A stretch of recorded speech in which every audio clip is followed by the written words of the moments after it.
What is a corporation? Interestingly, if you ask 10 people on the street, you'll be surprised at the responses you get. But you'll likely get a lot of blank stares. So what is it?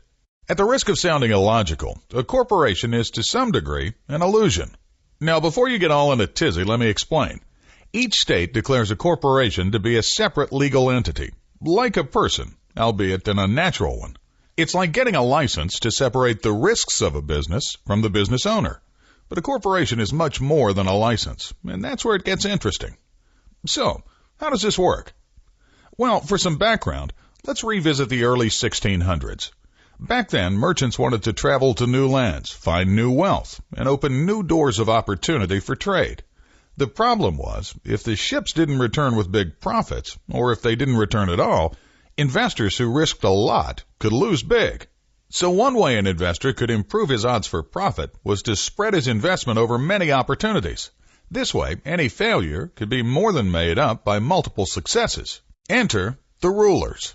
Now, these people had a financial incentive as well, national and personal. Yep, that's right.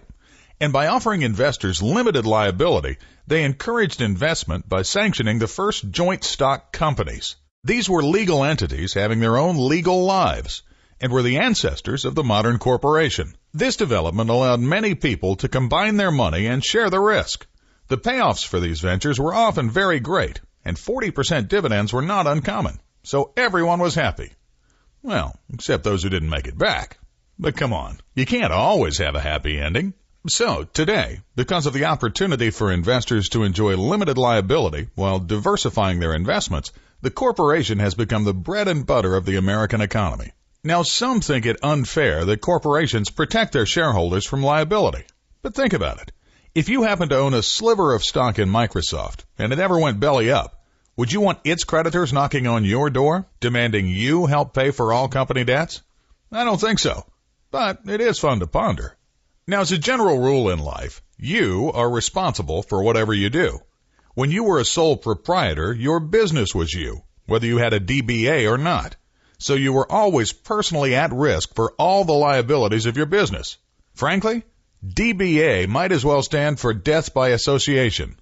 Back then, had you been repairing a roof for a customer and your hammer slid off and knocked your customer in the head, you would have been held personally liable. But how about this? If your employee had been on the customer's roof and his hammer had slid off and whacked your customer, do you think your employee would have been held responsible? Well, think again. You'd still have been held liable because he worked for you. This is called vicarious liability, and it's frightening because an employee's conduct is attributed to the employer when it comes to paying the piper. Now, one way to think about a corporation might be this. It's kind of like a ward of the state, or like our friend here. He's unable to make legal decisions for himself and needs someone else to do his thinking for him, in his best interests, of course. That's where the owners come in. They accept the responsibility to treat their corporation fairly and act in its best interest. And if they don't, well, that's for another segment.